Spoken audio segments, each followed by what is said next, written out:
Hai guys, assalamualaikum warahmatullahi wabarakatuh. Terima kasih yang udah setia sama channel aku.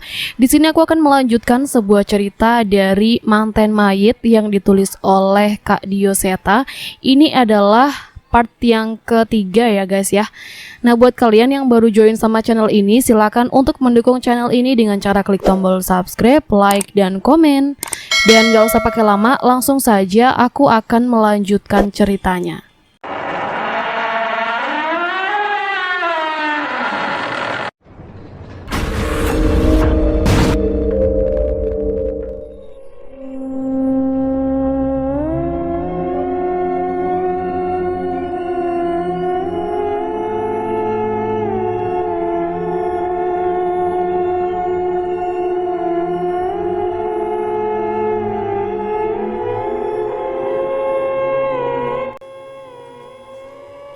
Wanasura.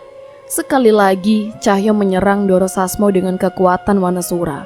Kali Doro Sasmo terpental, namun cahaya juga bernasib sama denganku. Tubuhnya terluka dengan asap yang muncul dari tubuh Doro Sasmo. Melihat kami berdua mulai kewalahan, Doro Sasmo berniat menyerang kami kembali. Tapi tiba-tiba mendadak ia terhenti. Dia menyadari sesuatu di arah Pak Le berada saat itu. "Brengsek, apa yang kau lakukan pada pengantinku?" teriak Doro Sasmo pada Pak Le. Rupanya Pak Le berhasil membersihkan ilmu pelet di tubuh Sasti dan membuat jasadnya terbebas dari pengaruh Doro Sasmo. "Dia sudah bukan lagi milikmu. Dia bisa beristirahat dengan tenang dan menikmati amal dan perbuatan semasa hidupnya. Tidak seperti dirimu yang akan terbakar dengan api yang kekal," ucap Pak Le. "Manusia sialan, kurang ajar." Dalam sekejap Doro Sasmo melayang mendekat ke arah Pak Le untuk menyerangnya dengan cara yang sama saat mengalahkan kami. Pak Le pun sudah bersiap dengan keris sukma geni di tangan. Jelas saja kami tidak membiarkannya sebelum Doro Sasmo mencapai Pak Le. Tanpa ia sadari keris raga sukmaku sudah menancap di punggungnya. Tidak lama kepalan tangan Cayo yang sudah diselimuti kekuatan Wanasura sudah mendarat di wajahnya. "Jangan berani-berani cari masalah dengan Pak Le," ucap kami bertiga terjatuh. Doro Sasmo tidak berkutik dan asap dari tubuhnya menghilang. Mulutnya mengeluarkan cairan hitam dengan tubuh yang terus mengejang. "Sial, tidak, aku tidak mau mati," ucapnya menolak keadaan itu. Namun terlambat. Kerisku sudah menusuk jantungnya, serangan Cayo sudah mematahkan lehernya. Ia hanya bisa mengumpat dan menerima hukuman dari Yang Maha Pencipta setelah kematiannya. Aku benar-benar tidak bisa membayangkan siksaan apa yang akan ia terima setelah kematiannya. Doro Sasmo pun mati dengan mata yang terbelalak. Jasadnya berubah menjadi kurus kering seperti kakek-kakek yang sudah hidup ratusan tahun. Api dari keris sukma geni menetes di tubuh kami dan memulihkan keadaan kami.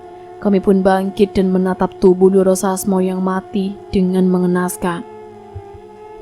"Sudah berapa nyawa ia tumbalkan untuk mendapatkan hidup selama ini?" tanya Cahyo.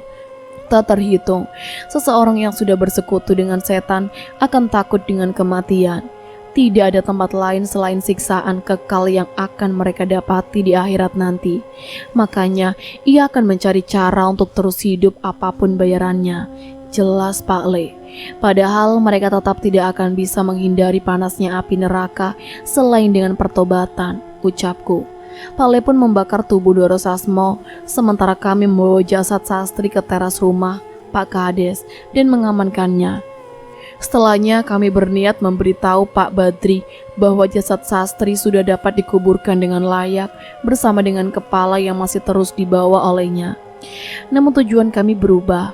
Saat sampai di panggung, kami kembali terkesima dengan penampilan Ki Darubaya. Belum lagi suara tembang yang dilantunkan ibu berhasil menghipnotis seluruh warga yang menonton. "Ini, bajunya diganti dulu." Tiba-tiba Naya datang membawakanku baju kering.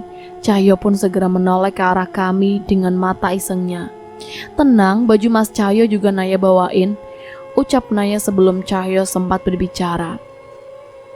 "Asem, aku gak jadi ngeledek kalau begini," balas Cahyo.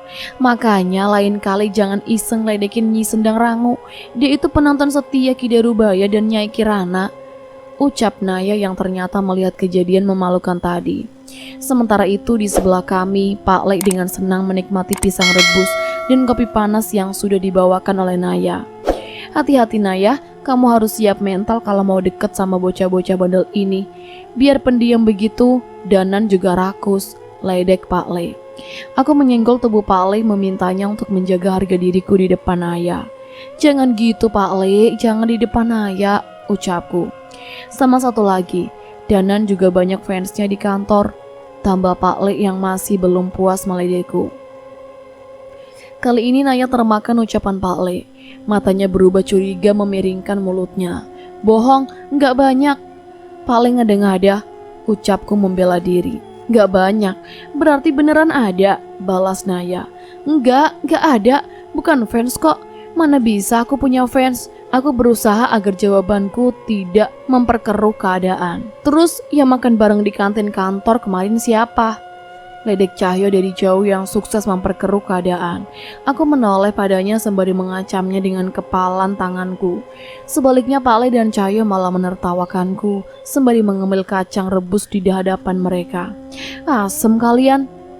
Pada akhirnya aku pun menghabiskan penonton pertunjukan Kidarubaya sembari merayu Naya. Walau sebenarnya aku juga tahu Naya tidak benar-benar marah padaku. Dia hanya memanfaatkan situasi itu untuk ikut menggodaku. Pak Badri, yakin mau menguburkan Sasti di sini? Tanyaku yang memastikan permintaan Pak Badri untuk menguburkan jasad anaknya di desa ini. Iya mas, jika diizinkan. Saya tidak tahu apakah masih ada yang mengincar jasad Sastri lagi. Saya rasa desa ini tempat yang paling aman dan nyaman untuk peristirahatan terakhir Sasti, balas Pak Badri. Mendengar jawaban itu, kami dan warga pun menyelesaikan pemakaman Sasti dengan layak. Pak Badri mengatakan bahwa ia akan mengajak istrinya untuk mampir ke desa ini untuk mengunjungi makam Sasti sekaligus mengagumi keindahan karya-karya pertunjukan kecil di desa Kandimaya.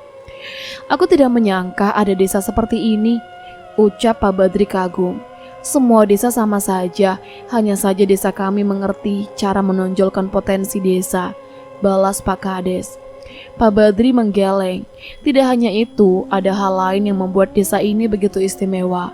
Semua itu adalah kebenaran warga desa yang bersedia membantu siapa saja, bahkan orang asing dan mencurigakan seperti saya, ucap Pak Badri. Aku tersenyum mendengarnya. Terlebih, aku juga teringat bagaimana desa Kandimaya saat aku masih kecil dulu. Mungkin bila Pak Badri mendengar kejadian saat Pak Le dan Bapak menyelamatkan desa ini dari serangan Butolireng hingga Ki Jaruk, dia akan lebih terkesima. Pak Badri pun akhirnya berpamitan. Kami menghantarnya sampai jalan utama di luar desa. Sebenarnya, aku penasaran, memangnya Doro Sasmo mengincar garis keturunan Pak Badri kenapa? Apa karena kebetulan desa di sana dihuni oleh orang-orang yang masih berhubungan darah dengan Pak Badri dan Sasti? Tanya Cahyo. Aku juga sempat memikirkan hal itu, namun aku berpikir bahwa Doro Sasmo bisa menumbalkan siapa saja. Hanya saja Pak Badri lah yang tertimpa sial, harus berurusan dengan Doro Sasmo. Entah mas, mungkin saja memang saya yang bernasib buruk, atau mungkin bila bukan saya yang terkena musibah ini, orang itu tidak akan menemukan desa Kandimaya. Itu artinya Doro Sasmo bisa mendapatkan tujuannya, balas Pak Badri. Aku mengangguk setuju. Tuhan selalu punya rencana di balik musibah yang dihadapi setiap umatnya. Kalau boleh tahu, memangnya nama keturunan Pak Badri itu apa? Tanya Cahyo. Oh, maaf, saya lupa memperkenalkan diri saya dengan benar. Kalau di desa saya, warga mengenal saya dengan nama Raden Mas Badrika Paku Jagar. Tapi tolong panggil saya Pak Badri saja, ucap Pak Badri. Aku tidak menyangka bahwa Pak Badri juga memiliki gelar keraton. Memang ia bercerita bahwa ia salah seorang juragan di desanya. Tapi aku tidak menyangka akan hal itu. Mungkin dia hanya ingin dikenal sebagai pria biasa yang membutuhkan pertolongan. Paku Jagar? Cahyo menggumam sembari menoleh ke arahku. Benar juga, aku pernah mendengar nama itu dari Kiluang. Aku pun menatap Pak Badri kembali dan tidak melihat hal buruk darinya seperti kisah mengenai kerajaan Paku Jagar yang diceritakan oleh Kiluang. Entahlah, Mungkin pertemuanku dengan Pak Badri merupakan salah satu rencana Tuhan akan apapun yang akan kami hadapi setelah ini. Kami pun berpisah dengan beliau. Mungkin suatu saat kami akan mampir ke desanya dan berkenalan dengan istrinya, seorang ibu hebat yang bisa mendidik anak berbakti seperti Sasti. Bukit Batu Desa Kandimaya, sebuah tempat yang sangat istimewa untukku. Tidak bosan-bosannya aku menikmati perbatasan hari, menyaksikan langit yang memerah dan berubah hingga menghitam. Gelap yang muncul perlahan seketika menjadi menawan ketika satu persatu lampu di rumah-rumah desa menyala, menyeringai indahnya bintang di langit. Di antara udara dingin ini, samar-samar aku mencium aroma kopi yang cukup menyengat. Di belakangku terlihat Naya yang menghampiriku dengan membawakan segelas kopi hangat. "Kok bisa bikin kopi di sini?" Tanyaku bingung. "Piye Thomas Danan, sekarang sudah ada teknologi yang namanya termos," balasnya singkat. Aku menyeruput kopiku sementara Naya juga asik duduk di sebelahku dengan teh hangat yang juga dia buat untuk dirinya. "Kamu sering kesini?" tanyaku. "Lumayan, kalau bukan ibu yang ngajak, ya gantian aku yang ngajak. Tapi sekarang jadi makin banyak warga desa ya dan pendatang yang naik ke sini," jelas Naya. "Mereka ngapain?" tanyaku bingung. "Ada yang menikmati pemandangan, ada yang pacaran juga," jawab Naya. "Kayak kita." "Emang kita pacaran?" Naya mencoba menggodaku dengan memasang muka isengnya kepadaku. "Nek ora gelem ya wes. Ya udah, sini kopinya nggak jadi." Jangan, ampun." Seperti biasa, ledekanku selalu berakhir dengan cubitan Naya di sekujur tubuhku dan sulit untuk dihentikan. Tapi tetap saja, setiap bersama Naya, aku selalu merasa beruntung. Walau aku sering berada di keadaan di antara hidup dan mati, aku selalu tahu ada Naya dan orang-orang yang menyayangiku, menungguku di desa yang istimewa ini. Terdengar suara tawa berat dari belakang kami berdua. Aku mengenal suara tawa itu. "Oh ya, dia juga tinggal di sini ya?" ucapku. "Buto Kendil?" "Iya." Aku mengangguk. Naya pun berdiri dan mengajak ke tempat di mana ia menggali kendi berisi pusaka milik ayah. Dia bercerita bahwa ia mengetahui tempat itu dari mimpinya. Tak jauh dari tempat itu, samar-samar terlihat sosok Buto Kendil yang masih asik dengan kendi kesayangannya. Tapi hal aneh terjadi. Tiba-tiba keris Raga Sukma muncul dari sukmaku. Aku segera menangkapnya dan mencari tahu apa maksud semua ini. "Kenapa mas? Kok keris Raga Sukma tiba-tiba muncul?" tanya Naya. "Gak tahu Nay," balasku singkat. Namun sekali lagi, Buto Kendil tertawa dan wajahnya menoleh menunjukkan sebuah tempat di dekatnya di mana cahaya rembulan jatuh dengan terang dari sela-sela pepohonan. Aku membawa keris Raga Sukma ke jatuh sinaran itu, dan aku menemukan apa maksud dari semua ini. Ketiga permata di keris Raga Sukma memantulkan ketiga warna cahaya yang berbeda. Ketiga warna cahaya itu masing-masing menunjukkan bayangan tiga orang pendekar.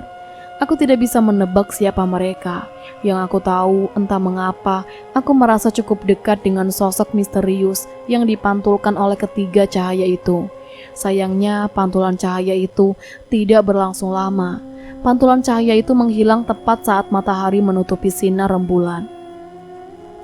Entah apa maksud dari semua ini.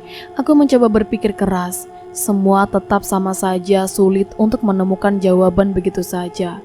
Sepertinya ini adalah petunjuk bahwa keris Raga Sukma masih memiliki misteri yang lebih besar, ucap Naya. Aku mengangguk setuju dengan ucapan Naya. Aku pun memutuskan untuk kembali menyimpan keris Raga Sukmaku dan menghabiskan waktu bersama dengan Buto Kendil yang sudah menolong kami di Alas Wetan beberapa waktu lalu.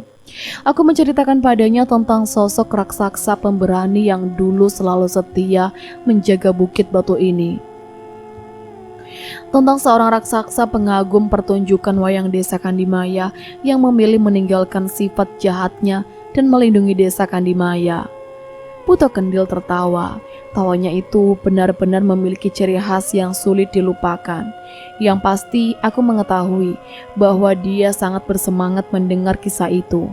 Tak lupa aku juga menceritakan betapa terkesannya raksasa penunggu Bukit Batu itu saat mengalahkan setan dari kerajaan Demit Satra Gandamayit. sang Batara Naga. Bahkan saat Batara Naga sudah menggunakan pusaka pedang Kurusetra dan seluruh kekuatannya, raksasa perkasa itu masih mampu menandinginya.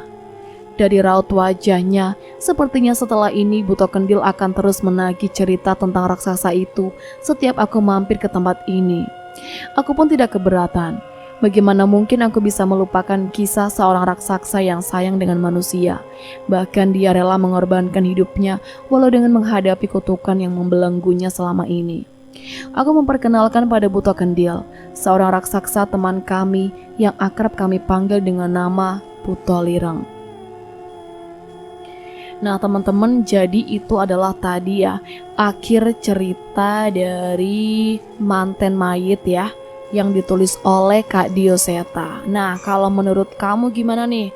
Jangan lupa tuliskan pendapatnya di kolom komentar. Dan jangan lupa untuk selalu dukung channel ini ya, dengan cara klik tombol subscribe, like, dan share. Dan mungkin segini dulu ya cerita kali ini. Sampai bertemu di ceritaku selanjutnya. Kalau teman-teman punya referensi cerita, boleh banget nih sharing-sharing sama aku. Tulis di kolom komentar dan juga boleh banget share cerita kalian di berbagai media sosial aku, kayak misalkan Instagram ataupun email ya. Boleh banget kirim lewat Instagram atau email aku. Oke, aku akhiri dulu sampai di sini. Sampai bertemu di cerita selanjutnya. Wassalamualaikum warahmatullahi wabarakatuh.